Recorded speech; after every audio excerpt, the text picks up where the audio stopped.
Recording is on. There we go.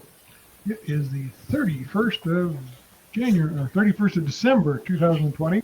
My tongue will work soon. It is WIKISPEED's weekly stand-up. Go ahead, Laura. Okay. So this is Lawrence Salter, Gabriel Island, British Columbia, Canada. And the past week, I did a lot of what I did on our working session on Friday, which was just to learn how to and practice recording, logging in, recording, and uploading. That was one thing. Another thing was this is peripheral, but I checked out an app that's supposed to teach you Git. It was actually an interactive web page where you type in Git commands. I decided it was kind of buggy, and I'm going to go with some other Git resources. And that's about it. Coming week, again, just probably, if I can just spring some hours and get to the charitable reporting and contact the IRS, because that's I want to see where that's at. We haven't gotten any notices, any kind of notices. So, and with COVID, hopefully there's some room there. And I don't know if it was last. Oh yeah, I did upload. Yeah, it didn't go to the right place, but it is backed up, the work I've done. So that was another thing to add to past week. And that's it for me. Okay, it's Michael Oldthorpe in Saskatoon, Canada. This week I did not post the meeting video because Lauren did that on Friday's work session. I was planning to do a whole bunch of stuff. The only thing that I got done was trimming some of the wooden pieces I'm using for the enclosure, the tank level sensor. I tried out a new saw I got for Christmas. It vibrates side to side, and it lets you make notches in wood really easily. And that was what I was using when I worked on the level sensor enclosure. All the rest of the stuff that I was planning to do, I didn't get to. So for the next week, the first thing that I want to do is more of a organizational thing. It doesn't matter how little I do or what it's on, I am going to post a picture or a video of something every week. We'll see how long that it takes me before I fall down on that one. But I look back at what I posted this year, and it's pretty much zero in terms of videos. I've taken a few pictures. I've got some video taken, but I haven't edited anything. I was also advised that the reason that I'm probably not putting up videos is because it takes too much time and effort. So I should write down a couple of notes and make 2 or 3 minute videos and then just post them. They're going to be rough, but they'll be posted. Anyway, and besides that, I am trying to get the level sensor enclosure for the repeater and the tank level itself finished to the point where I can take some pictures and take some video. That's about it for blocks.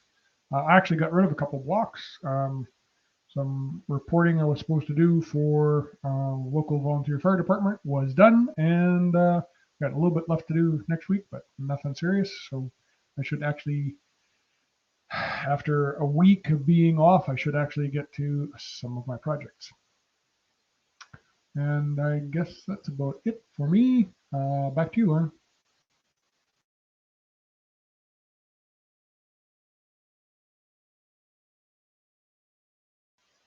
You're still muted.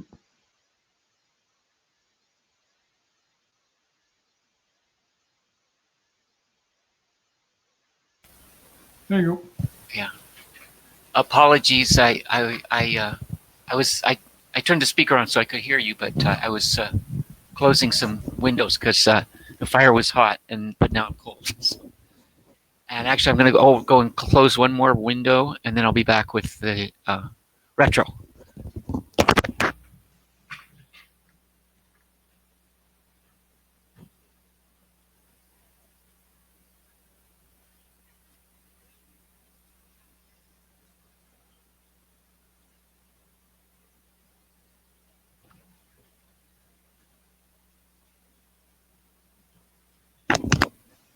Okay, retrospective.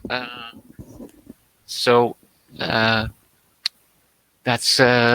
be a 4 for me and 8 for the team, or make it a 9 for the team. And I don't have a process improvement in mind, and that's it for the formalities for me. Okay. I actually was planning to get 6 points done this week. I got 1.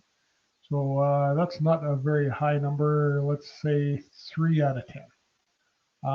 And we'll go with 8 for the team. And I do not have a process improvement unless you count. I shall post something every week as a process improvement. It's not, I don't think. And that's about it for our stand-up. You want to do some crosstalk on the recording?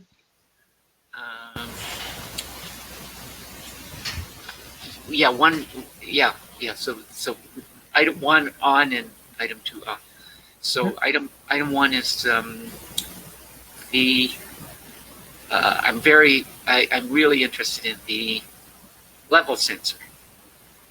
So because I had somebody came and I think I might have, did I mention that somebody came and cleaned our roof and put covers on the back gutters like the front gutters? I think so, because you said that they also said that they could put a ladder between the tank and the house and Yeah. fall off. Okay. Yeah. Yeah, I already talked about that. That's. But I got more concerned this week because I wasn't hearing the reassuring sound of the pipes making banging when the well pump was pumping. And then it did, but I still got common anxiety on this island, which is water anxiety. Yeah. Cistern fullness anxiety. So And the cure is your level sensor.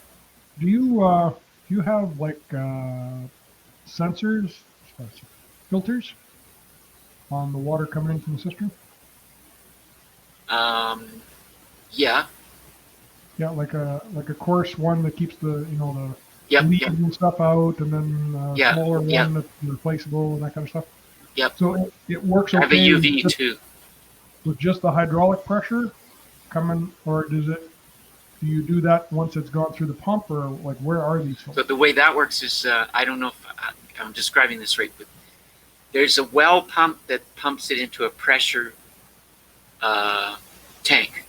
Yep. Pressure tank was leaking last year, and so nothing worked until I got the pressure tank. After the cistern, from the cistern to the house, there's a little pump that kicks on very frequently when you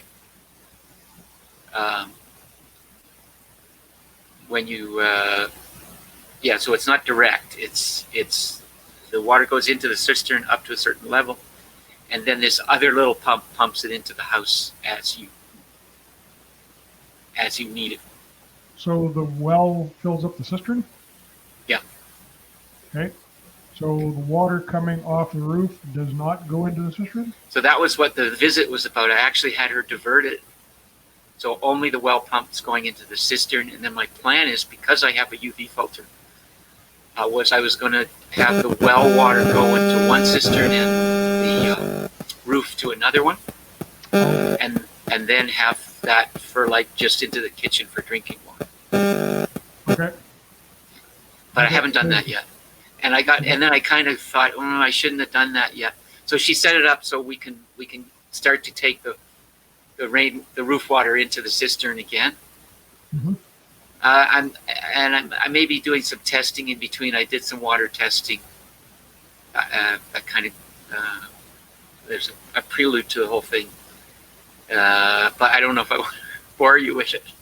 Well, is the water being like coming off of the roof? Yeah. Do you have the filter, like the two different filters and the UV coming into the cistern, or is that after it goes through the pump that you use the UV? Yeah. No, so everything is the filters, the pump. There's a pump. Everything. All of this is after the cistern. Pump, Okay. then coarse filter, then fine filter, then UV. Okay. So And you've got nothing that keeps leaves and branches and stuff out of the first cistern. Nothing beyond there was a filter thing, but they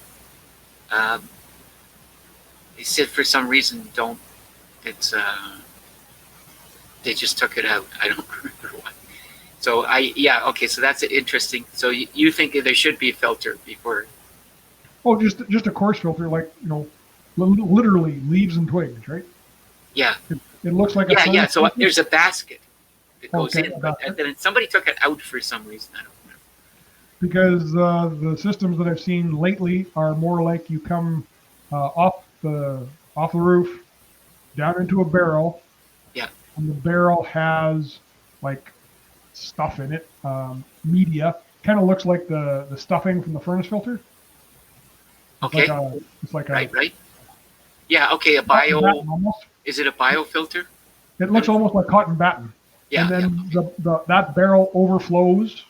Right. So the water goes down to the bottom of the tank, and then it percolates up through the media, and then it overflows, and that's what goes into your cistern. Ah. Oh, cool. I gotta write this down. But okay. The reason I was asking is because with that kind of a system, if the water's going all the way to the bottom, I don't see how you clean the leaves and stuff out when it's time to clean it out. Like you'd have to dump the barrel over first, and that sounds wrong. Yeah. No, so mine had just a basket. Okay. Where the downspout goes into the. Okay. The downside of that is you got to clean the basket. Well, you got to dump it every so. Yeah, our rain barrels that we use at the acreage here that comes off the house, we have like an old furnace filter. Uh-huh. So you get the downspout and it dumps onto the furnace filter, and then the furnace filter drips through. So it keeps the leaves and stuff out and twigs, but it doesn't do anything at all for the asphalt, like the asphalt that comes off the shingles. Oh wow! goes right through the filter. We have a metal roof. Every time we empty the barrel, there's like this much stuff on the bottom. It's disgusting. Right. We have a metal roof. Okay, well that would help. Everybody here. What's you're that? You're gonna have pine needles though, and the pine needles might. We have a ton of pine needles. You've seen my outside. Yeah. And arbutus. There's an arbutus tree that drops leaves all year round. So. Yeah, there's got to be some relatively cheap do-it-yourself kind of filters that. So then you just kind of lift the filter and dump off the leaves and put it back in. Yeah. Basically, dump it off and use a hose and spray it off, and then put it on top. Yeah. How often do you do it? Well, we're not here After a whole lot rain? during the summer. Yeah, we're not here a whole lot during the summer, so it's basically whenever I'm back. I'd say every week or two. Oh, okay. If the leaves stay on there for too long, and they dry out and they crumble, they go through anyway. Yeah, right. Okay. It's not a set and forget system. Okay, all right, really interesting. Okay, I'm going to stop the recording. Okay.